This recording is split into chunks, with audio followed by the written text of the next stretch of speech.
Hello, hamjambo tena. My name is Jonathan Moakes and this is the Mwaikwasi Mic, the biggest political show at the Kenyan coast and very soon in Africa and beyond. Welcome back to another episode. Today we go international as we seek to understand the political matters efficiently. So in our studios today, live from Kilwa Beach Resort, I'm honored to have a guest. I'll allow him to introduce himself because he has a lot to offer. So karibu sana, Mr. Thank you very much for having me. My name's Jonathan Moakes. I'm a director at Sabi Strategy Group. We do communications and campaigns across the world, but a lot of focus in sub-Saharan Africa. But my background's very much in politics and political campaigns, political communications, capacity building from South Africa, living in the United Kingdom at the moment. It's okay. I've gone through your profile and I've seen that your journey started as a campaign manager.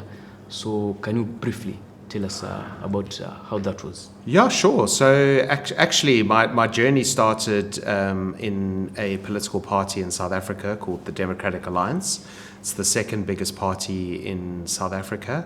It's now a member of the Government of National Unity with the African National Congress and a number of other parties. I started off in the party about 21 years ago, actually as a fundraiser, and then moved into more sort of political ground operations. I became Chief Executive Officer, which was a position where one was responsible for running the party's operation and organizations. As part of the Chief Executive Officer responsibilities, one had to run and design and work with the party leadership in firstly designing strategy, but then executing election campaigns. And it was through that one managed, I think, 2 general election campaigns, 2 local government election campaigns. So that was basically my grounding in politics and one of the reasons why I do what I do today. Exactly. I see that you have now chosen a shift to political consultancy. Yes. Of which that you have stated that you are currently based more on sub-Saharan Africa. Yes. So a question. When you look at the political and electoral systems in South Africa, how do they compare to Kenya? Well, I think one of the biggest differences between South Africa and Kenya is the extent of the proportional representation system in South Africa. So obviously you do have proportional representation here to a degree, but your constituencies by the most are elected on a first past the post system, as are your senators. I think one big difference also between South Africa and Kenya is that you have a directly elected president. So there's a presidential election, you have your parliamentary elections, you have your governor elections, county elections. In South Africa, we have a parliamentary election where people are elected to parliament, MPs are elected to parliament on a proportional representation system, and it's parliament that actually elects the president. Similarly, at a provincial level, so maybe similar to the counties, we have 9 provinces. I know you have 47 counties. We also have members of what are called provincial legislatures, so maybe similar to your members of county assemblies. And it's the members of provincial legislatures, once they're elected, that elect what we call premiers, which are similar to your governors. And then similar to you, we also have a local government level, which is councillors. And again, also the councillors get elected. There's a combination of what we call ward councillors who are elected on a first past the post system, but also it's a mixed system, so there's also proportional representation councillors. But whoever the councillors are that are elected into a council, they then elect the mayor. So there's some similarities, but there's also quite a few differences. Exactly, sure. Yeah, I can say that the South African model seems more dynamic than the Kenyan one. Yeah, it's an interesting one. I think the Kenyan one is good. I mean, there's a lot of debate and has been for the past 20 years in South Africa of wanting to move a bit more closer to a constituency system. Because people feel that politicians and members of parliament that are elected on a list are more accountable to the party than they're accountable to the people. So people actually look to countries like Kenya and others like Botswana, who also has a constituency system, and say we'd actually like members of parliament to be elected and representing constituencies rather than elected on a list. There's pros and cons to it, obviously, as I'm sure you know, probably far better than I do. Exactly. It's like it's a multifaceted issue. Yes. To be precise. Yes. So, Jonathan, you have talked about working more about sub-Saharan Africa. Yes. I've also been honored to attend trainings from the ODM party, of which I've seen that you have always been brought in as a political consultant. Are you confident to say that the kind of leaders that we have worked with in Kenya? Can you? Well, I've always got to be sort of discreet and protect the sort of clients. But I think, what I can do is I think Kenya is a very, very vibrant democracy. I think what's been quite incredible to see in Kenya over multiple election cycles, but particularly over the past few years, is how the young generation has decided that they want to participate. And obviously there's been a lot of controversy about certain protests and whatnot, but it's quite interesting that people are mobilizing to campaign and lead on issues that they care about the most. So I think, Kenya, yes, traditionally I've worked with the ODM and some other parties and politicians in Kenya. But what is really fascinating, I suppose, obviously following Baba's passing a few months ago or last year, is that there's a big transition moment, and it's going to be quite fascinating to see how the ODM deals, because obviously there's lots of people jostling and vying within the party. But I think it's also going to be important to see how the opposition come together, if they're unified, and whether one opposition candidate will be presented to vie for the presidency against the incumbents. But I think it's going to be a really fascinating election next August. Exactly. Times and tides have changed a lot, so let's wait to see what 2027 holds. Maybe a final question before we go to the fundraising part, of which you are a guru on matters political fundraising. You have worked with the ODM party for a while as a consultant. Currently, there's a rift. We have two factions since the party leader, the late Honorable Raila Amolo Odinga, left. So how can you categorize that? What's your thought on the shift? Maybe as a political consultant. Yeah, well, I think the one thing that I would say is that voters, whether they're in Kenya, whether they're in South Africa, whether they're in the United Kingdom, they hate division and internal fights in political parties. And the best way of losing support for a political party is for there to be factions, divisions, and fighting. Because what you need to do as a political party or as any political campaign is you need to unite behind one vision, have a plan to realize that vision. Flowing from that plan and vision should be a very, very clear message that everybody throughout the organization is delivering consistently to voters, in competition with whoever else you're going up against. And I think what is probably quite concerning to see from very much the outside, and I'm an outsider, I'm not Kenyan, but I would just be able to say, is that I think if the ODM hopes to be effective as a political organization going into the next election cycle in 2027, it's very, very important that they find a way to resolve the differences, to unite, to come together, and make sure that there's consistency in vision and messaging. Exactly, sure. I think that is a key takeaway. So let's get deep into the main issue. As you have also hinted, there's a rise amongst the youth. They're saying that 2027 is the moment and they want to vie. But then there comes a hurdle.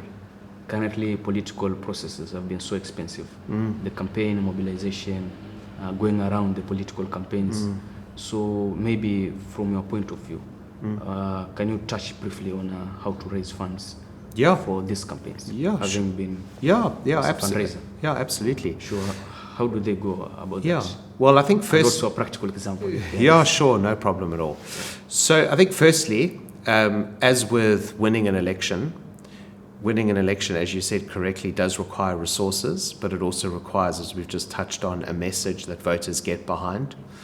in order to start and be able to raise money and to vie successfully, whether you're going for an MCA position or whether you're going for a member of parliament position or a governor or even the president, you need to start by identifying and settling on what your message is. And in order to have your message, as we've just referred to, you need a vision, you need a plan.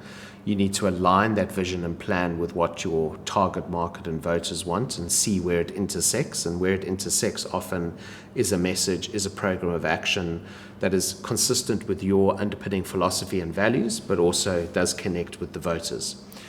It's important to have that right, not just for voters, but also for donors. Because people that are looking to sponsor your campaign, because when you go to a prospective donor, they want to know, yes, possibly is this someone that can vie successfully? But actually, too few people forget to think that they also actually care about what you stand for, what you're going to deliver when you get elected. But the biggest advice that I would give to any young person or even old person that's standing in politics is fundraising is not rocket science. It's not complicated. Sure. It sometimes feels quite awkward and difficult to ask people for money, but really what you need to do is you need to identify from A to Z a list of people in your community, associated stakeholders, people that you may know, people that you may know of, that might be interested in what you have to offer as a politician, what you have to offer in terms of your vision and plan, but also in terms of people that would be interested in a better future for that specific community. But it's listing A to Z, whether they are high net worth individuals, whether they are professionals, whether they are university students, or whether they just are the standard Mwananchi. Anyone that can give you money, whether it's 50 shillings, 1,000 shillings, 100,000 shillings, you should write down on a list. And you know what you should do? Is you approach them and you ask them for money. And generally, yes, you're going to get a lot of no's. But if you grow the number, as with most statistics, you're going to get some yeses and you're going to build reputation.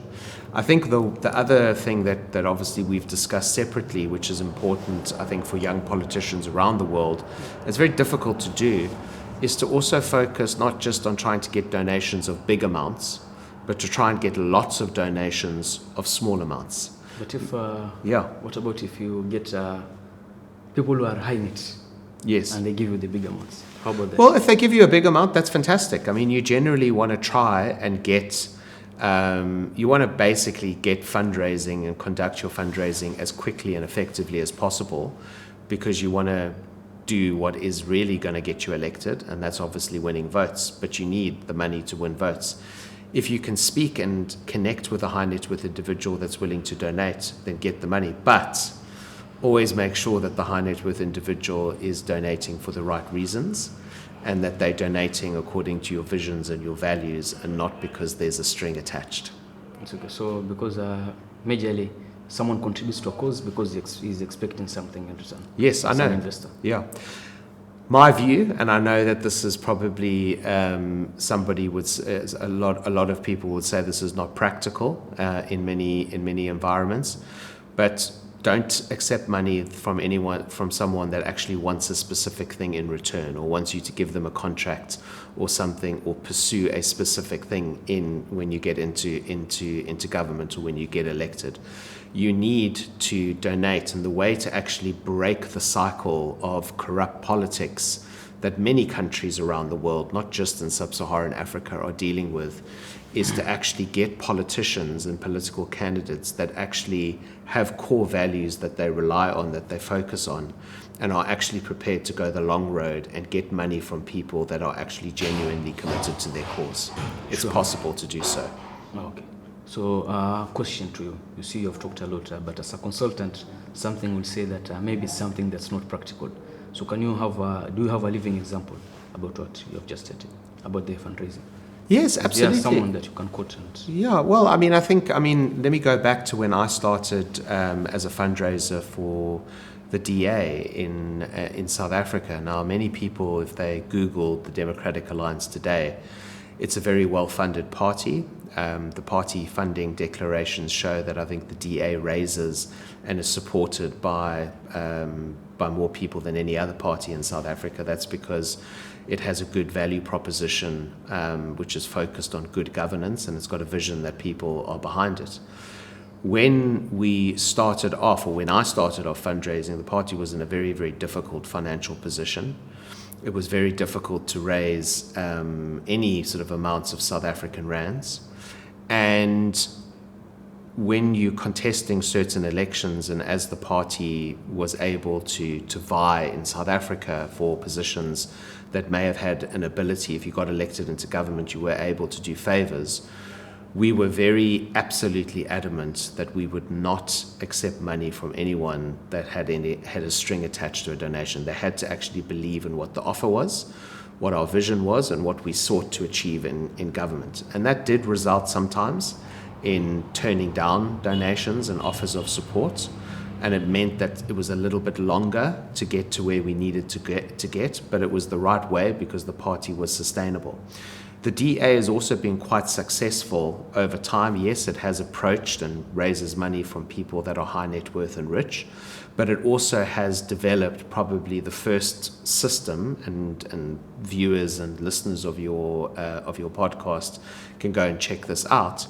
It has developed an online crowdfunding fundraising system where people can give 10 Rand, 20 Rand, 50 Rand, and that actually builds up volume over time from lots and thousands of ordinary South Africans who are actually supporting and giving what they can. And if you actually do that in a very streamlined, focused fashion and build and start, then you can get it right. The key thing is not to wait 6 months or 3 months before the election to raise money for your campaign. I mean, it goes for votes and it goes for fundraising.